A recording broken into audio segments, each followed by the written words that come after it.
Welcome to ChronosX Secrets. In the summer of 2019, the most expensive divorce in human history was finalized. Two people who had built the largest company on Earth together sat across from lawyers and divided what they had made. The man received approximately 75% of their shared Amazon stock. The woman received approximately 25%.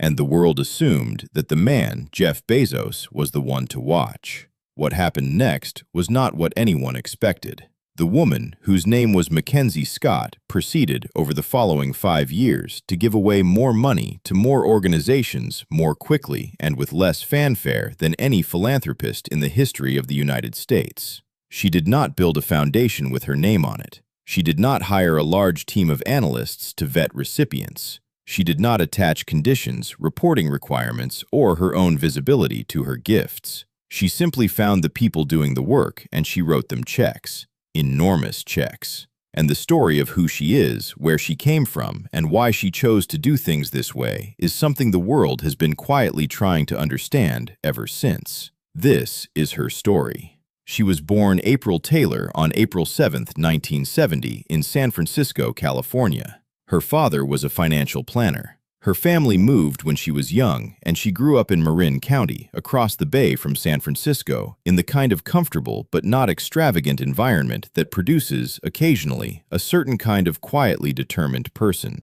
She was, from the beginning, a reader. Not a casual reader, the kind of reader who disappears into books for hours, who reads the same sentence multiple times because the sound of it matters, who grows up understanding that language is not just communication, but a form of thinking. She attended the Hotchkiss School in Connecticut, a private boarding school, and then enrolled at Princeton University, where she studied creative writing under the novelist Toni Morrison. This is not a small detail. Toni Morrison, who would go on to win the Nobel Prize in Literature and is considered one of the most important writers in American history, identified MacKenzie as one of her most gifted students. Morrison later described her as brilliant. After graduating from Princeton in 1992, MacKenzie moved to New York and took a job as a research assistant at the hedge fund D.E. Shaw, working for a man named Jeff Bezos. The details of what happened next are the stuff of one of the great American business legends. Jeff Bezos was developing an idea. He had read a statistic about internet growth, something like 2,300% per year, and he had started thinking about what business category would be best suited to sell via this new medium. He settled on books, and he had a plan, but he needed help. He and MacKenzie were married in 1993, within 3 months of meeting. MacKenzie helped Jeff build the business from the ground up. She was employee number 1 in a meaningful sense. She was also, throughout this period, pursuing her own creative work. In 2005, she published her first novel, The Testing of Luther Albright, a story about a man whose family is slowly falling apart, while he refuses to acknowledge what is happening. The book received strong reviews and won the American Book Award. She published a second novel, Traps, in 2013. She was not simply the wife of a famous man. She was a writer of genuine seriousness and ambition, building her own body of work in the spaces around a life that had become, by that point, extraordinarily complicated by wealth and visibility. By 2019, Amazon had made Jeff Bezos the richest person in the world. And then, the marriage ended. In January 2019, Jeff and MacKenzie announced their separation on Twitter in a joint statement that was notable for its tone. It was warm. It was gracious. It spoke of 25 years of love and support, and a friendship that would continue. The divorce was finalized in April 2019. MacKenzie received approximately 4% of Amazon's total stock, which at the time was worth approximately $36 billion. She was, overnight, one of the 15 richest people on Earth. And then, she signed the Giving Pledge.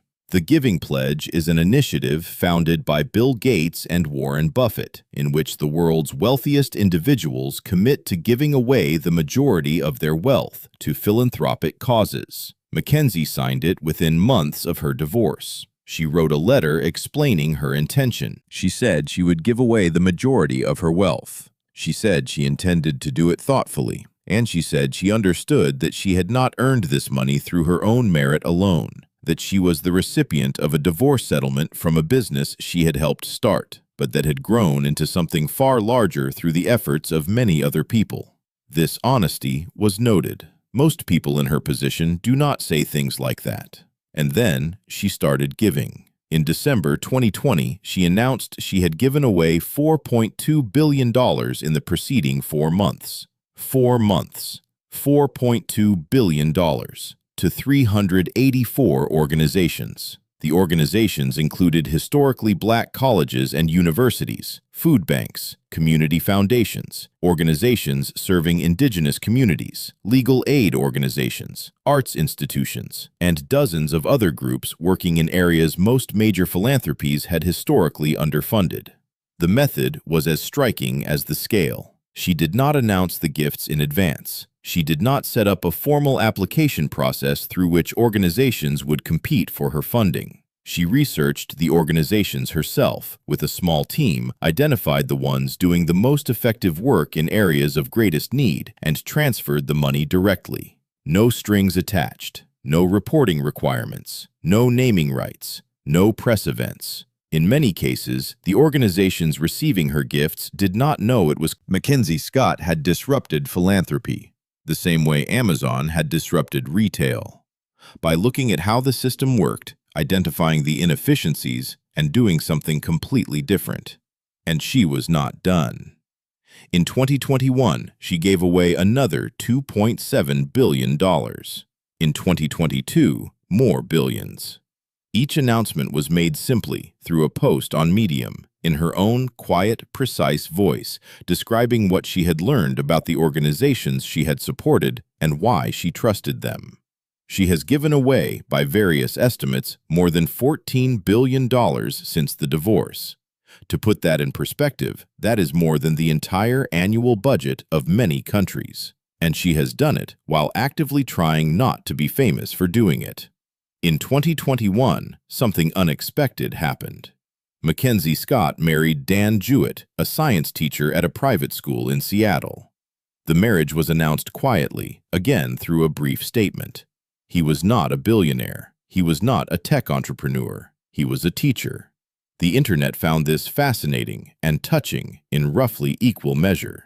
Dan Jewett added his own brief note to MacKenzie's giving pledge letter, saying that he intended to support her philanthropic work. He described it as a privilege to be in a position to help. The marriage ended in 2023. The divorce was handled, as far as the public could see, with the same quiet dignity that had characterized everything else MacKenzie had done since 2019. She has continued giving. She has continued writing, although she has published no new novels since the divorce. She has continued to resist the conventional model of the high-profile philanthropist, the press conferences and the branded foundations and the public advisory boards that typically come with this scale of giving.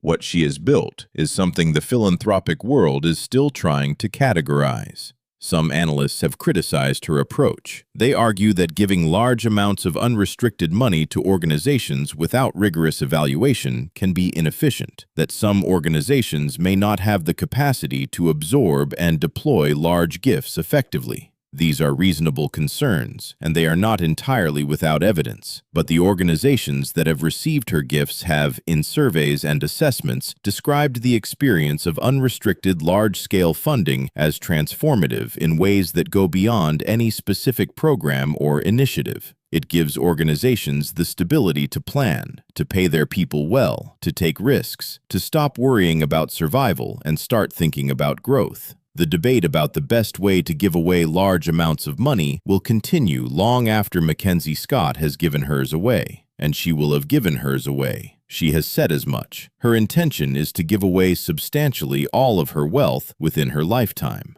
At the current pace of giving, she is on track to do exactly that. There is a detail about MacKenzie Scott that does not appear very often in profiles and articles about her, and it seems important. She is still a novelist, not a former novelist, not a person who once wrote novels before her life became something. She is a writer who happened to be married to someone who built the largest company in the world, who received a settlement from that marriage, and who is now doing something with that money that no one with that kind of wealth has quite done before.